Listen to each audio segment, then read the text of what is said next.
নাহিদ, আসিফ এবং তোমাদের সবাইকে অন্তত মাসে একটা করে চিঠি লিখো আমাদের কাছে।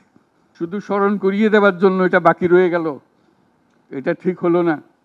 কারণ আমরা হয়তো অনেক সময় মাথার থেকে ছুটে যাবে, যেহেতু তোমরা যেভাবে দেখে এসছো আমরা সেভাবে দেখতে জানি না।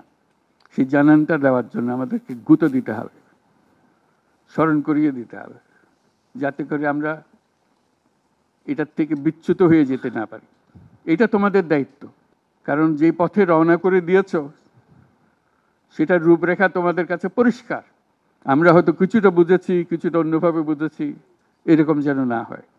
তোমাদের ঠিকভাবে যে স্বপ্ন তোমরা দেখেছ সেই স্বপ্নটা যেন আমরা আমাদের সাধ্যমতো রূপ দিতে পারি।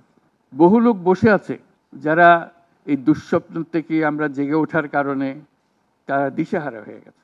একদিন চুপচাপ শুয়ে শুয়ে দুঃস্বপ্নের মধ্যে এরা ছিল, দুঃস্বপ্ন দেখছিল, আমরা শান্ত আনন্দ সহকারে লুটপাট করে যাচ্ছিলাম, হঠাৎ করে গোলমাল হয়ে গেল।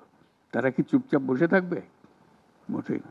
খুব চেষ্টা করবে আবার তোমাদেরকে দুঃস্বপ্নের মধ্যে যাতে ঢুকিয়ে দেওয়া যায়, তারা শান্তমতে আবার শান্তিতে আবার তাদের রাজত্ব চালাতে পারে। তারা চেষ্টার ত্রুটি করবে না। কাজে যে কাজ শুরু করেছো এই কাজ সমাপ্ত না হওয়া পর্যন্ত এর থেকে বেরিয়ে যেও না। বাংলাদেশের জন্ম থেকে আজ পর্যন্ত এই সুযোগ আর আসে নাই, যে সুযোগ তোমরা আমাদের হাতে তুলে দিলে। এই সুযোগ যেন হাতছাড়া না হয়। এই সুযোগ হাতছাড়া হলে বাংলাদেশের আর কোনো ভবিষ্যৎ থাকবে না। কাজে এইটা যেন শুধু রাষ্ট্র নয়, পৃথিবীর সম্মানিত রাষ্ট্র হিসেবে প্রতিষ্ঠিত হতে পারে, যেহেতু তরুণরা এটার হাল ধরেছে। এই কারণেই এটা ভিন্ন, এই কারণে এটা ইউনিক, অনন্য। এই অনন্য একটা দেশ আমরা তৈরি করতে চাই।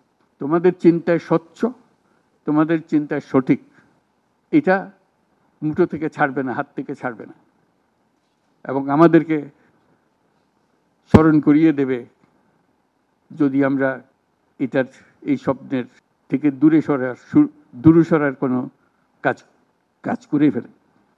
আমাদের কারো কোনো ইচ্ছা নাই এই স্বপ্ন বাইরে যাওয়ার, এই স্বপ্ন বাস্তবায়ন করার।